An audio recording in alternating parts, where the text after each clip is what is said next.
the next tree I want to create is another version of this tree, where the main difference being this one doesn't have any leaves on the limbs, and so it looks dead, and the new version is going to have leaves. And so while I'm thinking about it, let me get rid of the timeline just to get a little bit more screen real estate.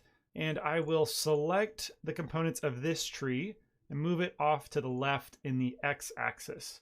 And just for the sake of variety, I am going to hit Shift A and go back to the sapling tree generator, and we will load our preset KT Spruce.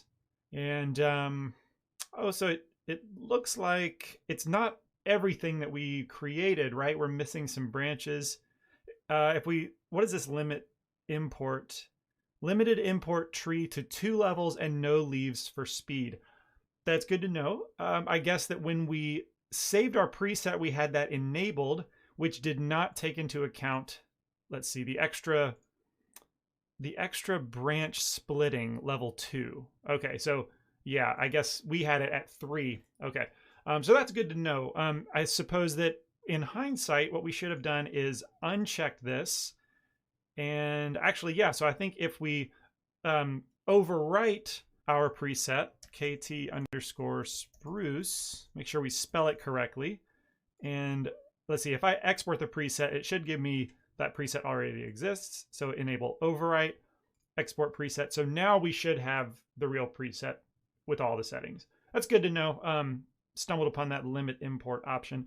Anyway, we're back to the preset version, the exact same version of this tree. So by using the sapling generator, we can jump over to branch radius, or no, branch splitting, and really just change any of these settings. All right, we're just trying to get a little bit of a variety. I'm going to lower the trunk height and maybe change the split height, or no, it was the distribution in geometry, I think.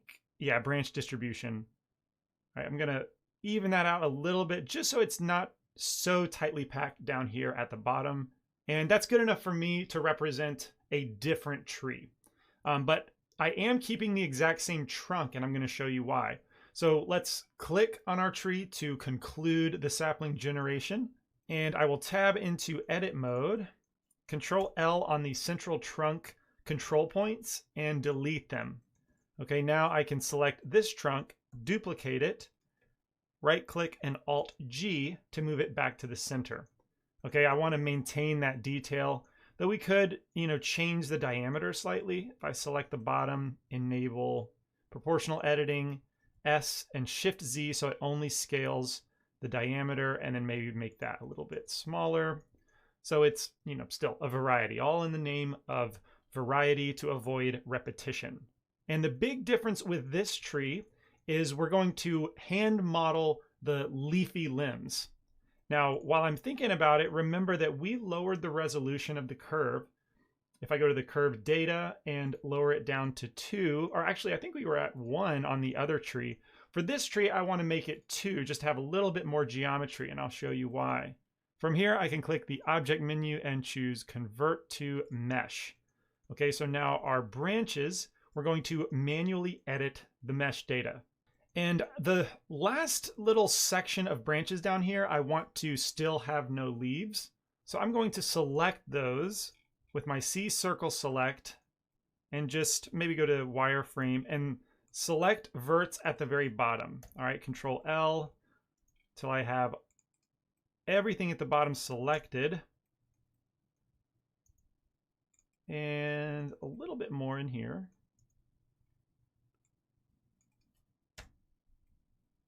All right, is that going to be good? Let's hide those. Okay, that's going to be fine. And then I want to select one edge loop running down the length of one of our main branches that connects to the trunk, not our secondary branches. And from here, I will invert the selection with Control I and delete everything else. Wait, I think I just got rid of my edge loop. Yes, because I selected it in edge mode. I need to go to vertex mode, then Control I to invert, X, delete the verts. Okay, so now I'm left with one edge loop that represents the shape, the profile of the main branches, and then Alt H to unhide our leafless branches. So this edge loop I'm going to turn into a leafy version. Let's first scale it out to be the same size, turn off proportional editing, or at least leave it connected only. And then I want to scale by the active element. My kids are coming in to interrupt. Okay, where was I? That's right, I'm scaling out this branch so that it's a little bit bigger, kind of matching the size of the others. Looks like I've got some floating branches over here. That selection is imperfect because these branches are not connected. They're all just standalone spikes, basically. All right, let's remove the floating ones. I think that should be good. Okay, so with this branch now, this branch profile, I should say, let's go ahead and Shift H to hide this stuff down here, which I don't need to see.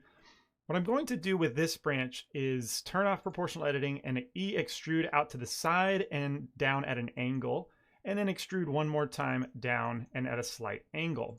Okay, then we'll do the same thing on the other side, Alt clicking in the middle, E and extrude down to the side, E and extrude down to the side once more. And then in the profile, I'm going to make the end of our branch smaller. And this is very free form in terms of moving these verts around. All right, so I want to give it a little bit of like an orange wedge shape or crescent moon turned on its side. And it's so free form, in fact, that it's okay if some verts are pulled out more than others. That's totally fine for our purposes. Again, keep in mind that variety is okay, imperfection is okay. And from here, I think that looks pretty good. I might pull these down just a little bit more, but I can adjust this as we go, so there's really no point in doing it now. I'm going to select the bottom row of verts on each side and hit Control B to engage our bevel tool. Now, nothing's going to happen until I left click where we get our options, and we don't want to bevel edges, which is the default. We want to bevel vertices. And now when I drag up the width, you'll see that our verts start to split. I'm going to enable clamp overlap and maybe change the width type to %. There we go. All right, I'm going to pull it up until they kind of collide with each other, and then hit X and delete faces. Okay, so now we have a serrated edge on our branch, and you can probably see where we're going with this. We're going to turn this serrated edge into a leafy representation. And right now, we do have duplicated verts. So let's hit A to select everything and M merge by distance. All right, so the default setting at a really low merge distance should remove 12 verts. All of these should now be one vert. And then I'm going to do a pass where I'm going to move around our serrated edge and give it some variety. Okay, this is only the first pass. We will do this again to get even more variety. I'm just kind of lengthening some of these points. I'm also going to look at it from the front side and kind of stagger their locations.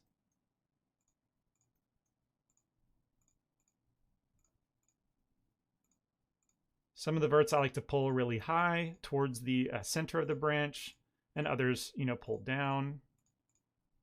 Everything for the sake of variety. All right, so that's pass 1. And pass 2 will be selecting the points one more time. And we'll do that one too. I think I've got them all. And Control B. Now, for whatever reason, whenever we bevel again, it still doesn't remember that we want vertices. So let's enable that and then adjust our width. Really, all I'm trying to do is get more verts to play with. So, as long as we have access to those additional verts, the width doesn't really matter, except, oh, I did mess up. I wanted to increase vertices, increase the segments. And I want to say I could mess around with this until I got kind of another serrated edge, but that's not really working here. It's all right. The main point is I've got additional verts to work with, and from here I can start moving them around and creating an additional layer of serrated edge. All right, this isn't rocket science, so I can speed this footage up since it is extremely repetitive. And again, look at it and move around from all different angles. It is more than okay. In fact, recommended, again, for this to be imperfect more than it is perfect. It is within the imperfection that we find believability and visual interest. Okay, some of these are a little bit too flat. Going to make their variety a little more obvious.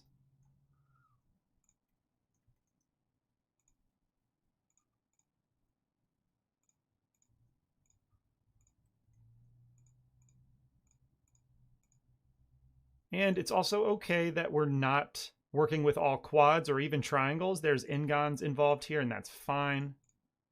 Being low poly, there's a lot less pressure to work within the quote-unquote rules of modeling.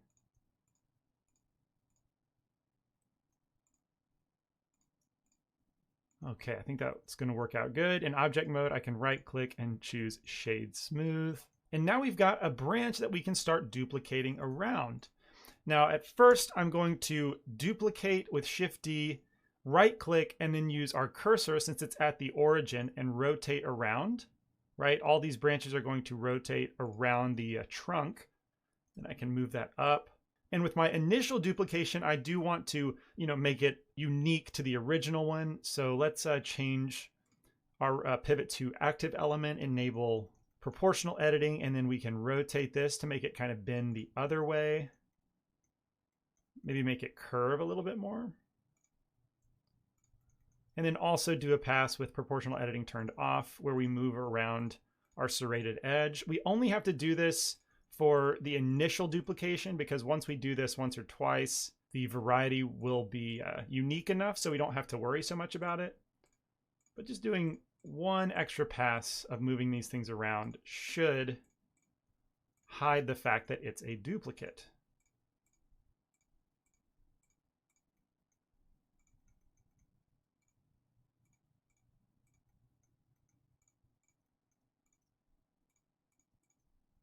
Okay, I think that looks pretty good. And 2, let's see if we can get away with 2 for the duplicates and not worry about doing another unique one. So with them selected, I will hit Shift-D and rotate using our 3D cursor, rotate them around, and then we will position them. Shift-L. L and Shift-L are going to be your favorite hotkeys for this segment because it selects the whole mesh island. Also Control-L. So Control-L, if you select a vert, Control-L will select the rest of the island, whereas simply hovering your mouse and hitting L will add another island to the existing selection. Hovering and holding Shift-L will deselect an island. So get used to those because they come in very handy for this type of modeling. Modeling in general, but particularly this application. Simply rotating these and positioning them where there is a free spot on the trunk. I think that looks pretty good. Maybe scale it down a little bit. Okay, so we've got the first sort of cluster of tree branches. I'm going to select all of these now, Shift-D, duplicate them all as a cluster, and we'll rotate them and move them up and just slot them into the empty space. All right, and if this one, is kind of on top of the other one, I'll just select that and move it so it's not so intrusive to the other one. And that one is a duplicate. You can see that it's the same S-curve. So I could delete it. I really want to swap it with one of the other ones. All right, so I'll just delete it and swap it with this one. I don't think anybody will know. Okay, so now we'll select all of them again, Shift-D to duplicate them up. And now for this cluster, we're gonna go cluster by cluster all the way up the tree. And for each cluster, I want to scale them a little bit smaller. Okay, so we'll use the median point, scale them down a little bit, and scale them up to stretch them vertically. And that little bit of tweaking all the way up the tree will give it a nice gradual shape to the limbs and the overall tree silhouette. So I need to rotate the cluster to avoid, obvious duplication. make sure that the base of each tree branch, kind of ends up in the tree trunk. And then Shift D will duplicate that cluster again. Rotate, I want to make sure to scale down slightly and scale up. All right, stretching these branches out, trying to make them, again, all fit in the center where the base of the limbs meet in the center of the trunk. So if I rotate the whole cluster, that's fine. Whatever I need to do to make sure that they end up there in the center. And at any point, you can add to the cluster if you want. Just add another couple branches for the sake of variety and kind of breaking up our duplication practices. And then scale the new cluster down and scale it up. And before too long, we will be at the top. Just doing a pass, a visual analysis, making sure that none of my branches are too close to each other. It's okay if they intersect a little bit. I just don't want them to be one on top of the other. I want a fairly consistent amount of space between them. And we are almost done. Actually, yeah, I think this is the last cluster. All right, that looks pretty good. Zoom out and see the whole tree. I like the way that's looking.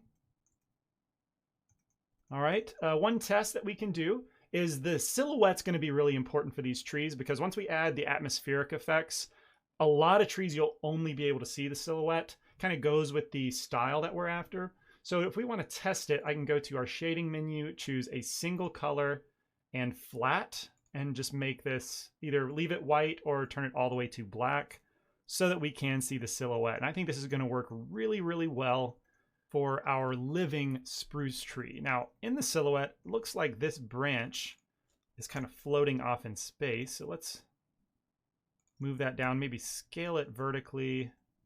Okay, it's kind of messing with the silhouette on that side.